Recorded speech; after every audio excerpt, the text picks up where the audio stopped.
খৈল, বসি, কুড়া, যে অটো কুড়া বা ডিওআরবি, এগুলো দিয়ে আমরা কি করবো, তেলাপিয়া মাছের খাবার তৈরি করবো। এই জিনিসগুলো দেখতে তেলাপিয়া মাছের খাবার দেওয়া যাবে। আবার অনেকে ভেবে থাকেন এর বাইরে হয়তো আসলে মাছের কোনো খাবারই হয় না, এগুলো হয়তো মেন খাবার।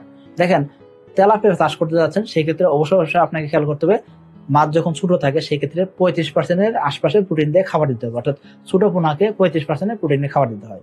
মাছ যখন আস্তে আস্তে বড় হবে, প্রোটিন মাত্রা আস্তে আস্তে কমাইতে হয়। একেবারে মাছ বিক্রি করার আগ পর্যন্ত 27-30% প্রোটিনের খাবার দিতে হবে।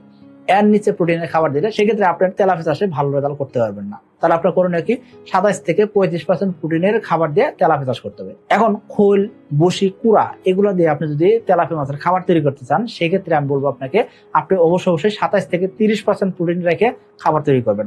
এই ক্ষেত্রে আমাদের ভিডিও দেওয়া আছে, সেই ভিডিওটা আপনি দেখে নিতে পারেন। ভিডিও দেখে নিয়ে আপনি খাবার তৈরি করতে পারবেন। তবে খেয়াল করবেন, আপনি তেলাপিয়া চাষের ক্ষেত্রে কোনোভাবেই নার্সারি অবস্থায় এই খাবারগুলো দিবেন না, এবং চাষের সময় 2 বেলায় এই খাবারগুলো দিবেন না।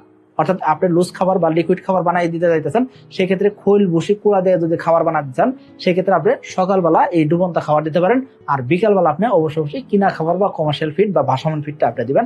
তাহলে কি হবে, আপনি তেলাপিয়া চাষে লাভবান হতে পারবেন।